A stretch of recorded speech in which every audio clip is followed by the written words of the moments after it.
Okay ဒါဆိုရင်နော်ဒီတိုင်းမှာဆိုရင်နော်ဒီတိုင်းမှာဆိုရင်ဒီတိုင်းရဲ့ဒီပြည်နယ်မှာဆိုအင်ဂျီဘယ်လောက်ရှိတယ်လူဘယ်နှစ်ယောက်နေလို့ရတယ်သူ့ရဲ့အကျယ်ဝန်းကဘယ်လောက်ရှိတယ်ဆိုတော့တတ်မှတ်ချက်ရှိရလေအဲ့လိုပဲဒီ class တွေမှာလေသူ့ရဲ့ပိုင်ဆိုင်မှုသူဒီ network ဘယ်လောက်သုံးလို့ရမလဲသူဒီ host နဲ့ပတ်သက်တဲ့ address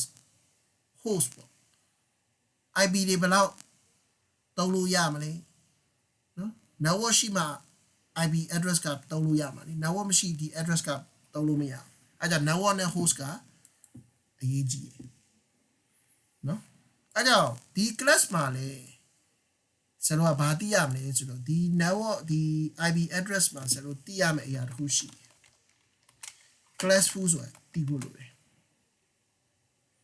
classful address ဆိုတာရှိတယ်လို့ classless address ဆိုတာရှိတယ်ဟာ classful address ကဘာလဲ classful ဆိုတာက class A နဲ့ဆိုရင် class အနေထားအနေနဲ့ဆိုသူရဲ့ network ပိုင်တာကဘယ်လောက်ပဲပိုင်ဆိုင်မှုရလဲဆိုတော့ /8 class A မှာ8 bit ပဲသူက network ပိုင်ဆိုင်ခွင့်ရတယ် class full အနေနဲ့နော် class B အနေနဲ့ဆိုရင်တဲ့ /16 ဖြစ်သွားတယ် network တစ်ခုပိုင်ဆိုင်မှုဖြစ်သွားတယ် class C ဆိုရင်တဲ့ /24 ဖြစ်တယ်ဒါဒီ /8/16 24တွေက class full လို့ဆိုတော့မြင်ရမယ်ဒီကောင်နေ /8/16 ဖုတ်တဲ့တခြား number တွေဆိုရင်ဘာဖြစ်သွားလဲ classless ဖြစ်သွားတယ်ဒါကိုဆိုတော့ subnet လို့ခေါ်လို့သုံးတယ် subnet ပေါ့ subnet ဆိုတာဘာလဲသိလား subnet ဆိုတာဘာလဲ network ကပိုင်တဲ့ bit လို့ခေါ်တယ် network ကပိုင်တဲ့ bit အဲ့ဆို class A မှာ network ဘယ်လောက်ပဲပိုင်8 bit B မှာဆိုရင်ဘယ်နှခုပိုင်16 bit C မှာဆိုရင်24 bit အဲ့အမျိုးကိုသိရမယ်သူရဲ့ပိုင်ဆိုင်မှုပေါ့မန္တလေးတိုင်းမှာဆိုရင်လူတွေဘယ်လောက်အဲ့လိုမျိုးပေါ့နော်တစ်ခုနဲ့တစ်ခုတူလို့လားမန္တလေးမှာလူ9တန်းနေတယ်ရန်ကုန်မှာလည်းလူ9တန်းနေတယ်ရှမ်းမှာလည်း9တန်းနေတယ်အဲ့လိုတူလို့လားရှိလို့လားမရှိဘူးလေဟုတ်တာနော်ဟိုဒါပြောပြလာပါနော်အဲ့ကြောင့်8 60 24 DE ရပါဖြစ်တယ်မာဒီဂက်စ်နဲ့ result ထားတာအဲ့ဒါ ABC ပဲစိတ်ဝင်စားဥပမာ /7 ဆိုရင်တေးကြပြီဘာဖြစ်သွားလဲ classless ဖြစ်သွားတယ် classless ဆိုတာ class လုံးဝမရှိဘူး A လည်းမဟုတ် B လည်းမဟုတ် C လည်းမဟုတ်classless ပဲ class ရှိရင် A B C classful ပဲဒါပေါ့ network ကိုပိုင်တဲ့ bit ကိုကြည့်ရမှာပေါ့ဒါဆိုရင်အခုတော့ရအဲ့ဆိုရင် class A မှာဆိုရင် network ကဘယ်နှခုလဲ8 bit လို့ပြောတယ်ဆိုရင်ဒါ network တစ်ခုမဟုတ်လား network တစ်ခုမှာခုနဘယ်လောက်လို့ပြောခဲ့လဲ8 bit လို့မပြောဘူးလားပြောခဲ့တယ်အဲ့ဒါဒီဘယ်လောက်လဲ network ဘယ်နှခုပဲလဲတစ်ခုကျန်တာတွေကဘာဖြစ်နိုင်လဲကျန်တာတွေကဘာဖြစ်နိုင် host host ကပိုင်တာပေါ့ network က8 bit ပိုင်ဆိုကျန်တာတွေကဘယ်သူပိုင်သွားလဲကျန်တာတွေကဘယ်သူတွေပိုင်သွားလဲ host host အရေးအတွက်ကဘယ်သူတွေသုံးပါလဲကွန်ပျူတာတွေ server တွေအဲ့လူတွေသုံးပါပေါ့အဲ့ဆို network တစ်ခု host ကဘယ်နှခုဖြစ်လဲအဲ့ဆိုတစ်ခုရလာတယ်အဲ့ဆိုရင်ဒီ network တစ်ခုဆိုတစ်ဘယ်နှလုံးဖြစ်လဲ8 လုံး2 power 0 2 power 1 2 power 2 2 power 3 2 power 4 2 power 5 2 power 6 2 power 7အဲ့ဆို1 2 3 4 5 6 8လုံးဟုတ်လား2 power 7ဒီဘယ်လောက်လဲနှစ်ခုနဲ့ထပ်ဆိုဘယ်လောက်လဲဖြေပါဦး2 power 7ဒီဘယ်လောက်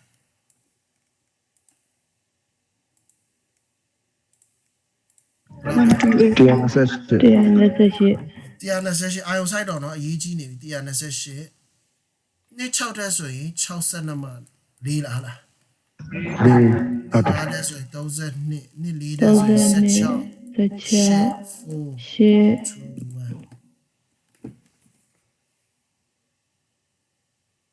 ဟုတ်တယ်နော်ဒါဆိုရင်ဒီကောင်တွေအကုန်ပေါင်းကြည့်အောင်1 2 8 64 32 16 84နှစ်တည်းကိုဘာလို့ရမလဲဘာလို့ရမလဲပေါင်းမယ်ပေါင်းမယ်နော် 150 1 2 8 64 32 16 8 4 2 1ဘယ်လောက်လဲ 155 ကျန်တာပါဖြစ် 0 အဲဆိုရင်အကယ်လို့ကိုက class A နဲ့ပတ်သက်တဲ့ range ကိုမပြောသေးဘူးเนาะ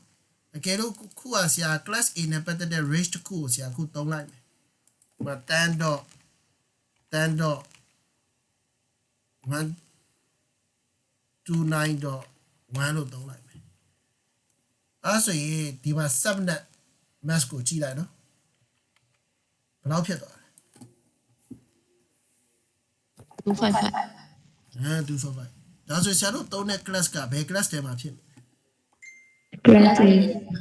class A ထဲမှာဖြစ်ပါတယ်အကယ်လို့ဆရာကဆိုကြပါစို့ကွာတက်ခေါ်နေ16 1.1ဘာဖြစ်သွားလဲ class B ဖြစ်သွားပြီဟိုမှာ192ကွာ168.1.1ဘာဖြစ်သွားလဲ class C ဒီမှာကြည့်လိုက်ပေါ့အဖြေထွက်ပြီ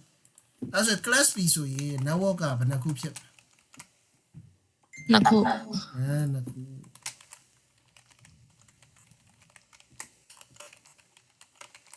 ကျန်တာဒါဆိုရင်ဒီ network မှာတစ်ရှစ်လုံးဆိုရင်255ဘယ်နှလုံးဖြစ်မလဲတစ်ခုနှစ်ခုတလားအဓိကအဲ့အတိဖို့လို့ဟာဘာကြောင့်255ဒီလိုဖြစ်သွားတာလဲဟာကွန်ပျူတာကနေတက်ကီးခုံလိုက်ဟာ255ဖြစ်သွားဟာဘာကြောင့်ဖြစ်လဲသိလားဆိုမသိတော်တော် auto ဖြစ်တယ်လို့တော်တော်များများပြောကြတယ်ဘာကြောင့်ဖြစ်လဲမသိဒါကြောင့်ဖြစ်တာပေါ့ class 2ကြောင့်ဖြစ်တာပေါ့ဟုတ်တယ်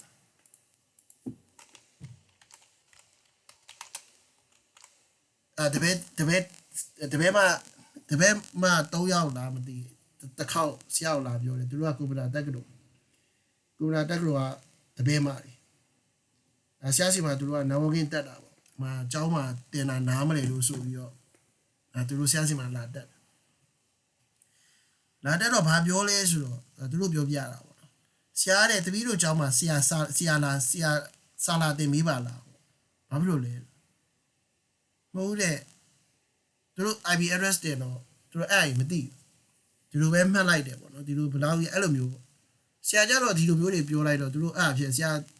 ဟိုလာတင်ပါလားပေါ့နော်မတင်ဘူးလို့အဲ့လိုကျောင်းဆရာမလုပ်ချင်အဲကျောင်းနဲ့အဲ့လိုတင်တာမျိုးတော့တိတ်မလုပ်ချင်ဒီတိုင်းပဲဆရာ freelance ပုံစံမျိုးပဲဟိုတင်ချင်တာပါသိလားဒီလိုအဲ့လိုကျောင်းကြီးနဲ့တော့တိတ်ဟိုမှာမဖြစ်ဘာကြောင့်အဲ့လိုမတင်တာလဲသိလားအဲကျောင်းမှာဘာကြောင့်အဲ့လိုမျိုးမတင်တာလဲသိလားဘာဖြစ်နိုင်မယ်ထင်လဲသိလားသူတို့ရဲ့ဘာကြီးလဲသိလား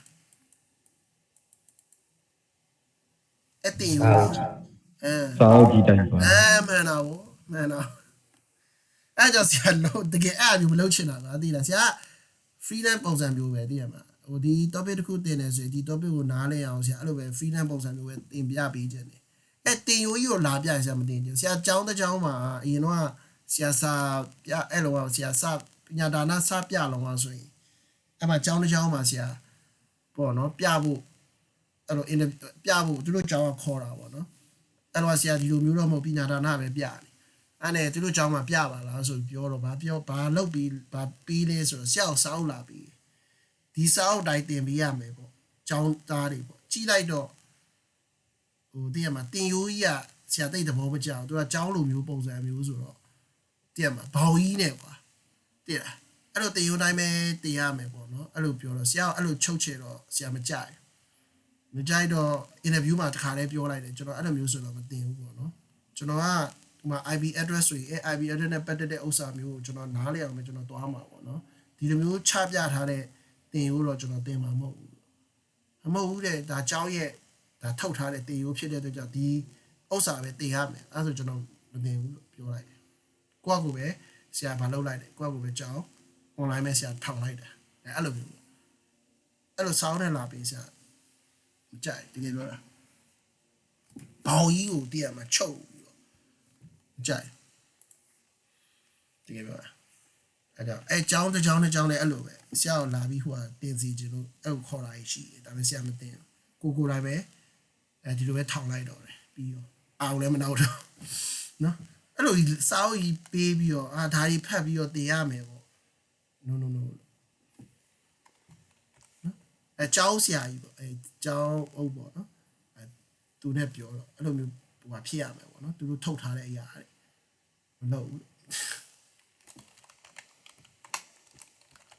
နော်အဲ့လိုချုပ်နေရအောင်ကြိုက်โอเคဒါဆိုရင်နောက်တော့ခုဆိုရင်တော့ဒါတိပါတယ်24ဆို83ဒီဘယ်လောက်လဲ24လीဟုတ်တယ်မလား83 24ဆိုတော့245ဘယ်လောက်ဖြစ်ဒါပဲအခုနဆရာတို့ကွန်ပျူတာကတ်မှာလေဆရာ A ပေးလိုက်တယ်မလားအဲဆိုရင် तू ကဆရာ class A ထဲမှာဘောင်းဝင်ရင် class 2ဘောင်းဝင်ဘာဖြစ်မလဲ245ပြမှာပေါ့နော်245ပြမှာပေါ့တချို့ရှိ255.255.255.0အမှဆရာတို့က30 network ကိုတုံးတယ်တန်129တို့128တို့အဲ့လိုမျိုးဆရာတို့ပေးတယ်မလားကို IP မှာ64အဲ့ဒီ class full classless ဆိုရင်ဒါ classless လို့ခေါ်တယ်။ဘာကြောင့်လဲဆိုတော့ तू class A နဲ့တုံးထားတယ်30ဆိုတာ class A ကို speed ပြောပြမယ်။ class A နဲ့တုံးထားတယ်ဒါပေမဲ့သူ့ရဲ့ subnet က24ဖြစ်နေ24ဖြစ်နေရဆိုရင်ဆရာတို့ကဒီတကယ်လည်းကျတော့ class A class full ဆိုရင် /8 ဖြစ်ရမယ်။ /8 ဆို 255.0.0 ဆိုရင်အဲ့မှာတကယ် class fullဒီလိုပေးထားခြင်းဒီဒါဒီ classless ပဲ class မရှိတဲ့ကောင် class မရှိတဲ့ကောင်အဲ့ဘာလုပ်လိုက်လဲဆို subnetting လုပ်လိုက်တာ network တွေခွဲလိုက်တာ network တွေခွဲလိုက်တော့ဆိုတော့ခုနက classless တွေဖြစ်သွားတာ class full ဟိုမဖြစ်တော့တာဘာကြောင့် subnetting လုပ်လဲဆိုတော့ network ခွဲလိုက်တော့ဆိုတော့ IP တွေ reduce reduce ဆိုတာက IP တွေ short charge လိုက်တာပေါ့ဒီ network တစ်ခုလုံး /24 မသုံးတော့ဘဲနဲ့ဘယ်လိုအဲ့လိုမျိုး network တွေဆိုတော့ short charge ပြလိုက်တဲ့ပုံစံမျိုးလုပ်လိုက်တာအဲ့လိုပေါ့အားကြတော့ဗာလဲဆိုတော့ IP address planning လို့ခေါ်တယ်ဆိုတော့project တစ်ခုလုပ်တဲ့ခါကျရင်ဆိုတော့ဒီ IP address planning ဆိုတာအရေးကြီးတယ်အဲ့ချိန်မှာဆိုတော့ဗာသုံးရတယ်ဆိုတော့ subnetting တွေဆိုတော့ network တွေခွဲပြီးတော့ဘယ် server အတွက်တော့ဘယ် address ကိုသုံးမလဲဒီ office ဆိုရင်ဘယ် network ကိုသုံးလဲအဲ့လိုဒီဆိုတော့ network တွေခွဲလိုက်ရတာအဲ့လိုမျိုးပေါ့နော်ခုနလိုတန် network ဆိုရင် 255.0.0 ဖြစ်ရမှာငါတို့ရုံးမှာ255.3.0ဘာကြောင့်ဖြစ်နေတာလဲဆိုစိတ်ထဲမှာထင်နေမှာဆိုလို့အဲ့ဒီ classless တွေ subnetting လောက်ထားလို့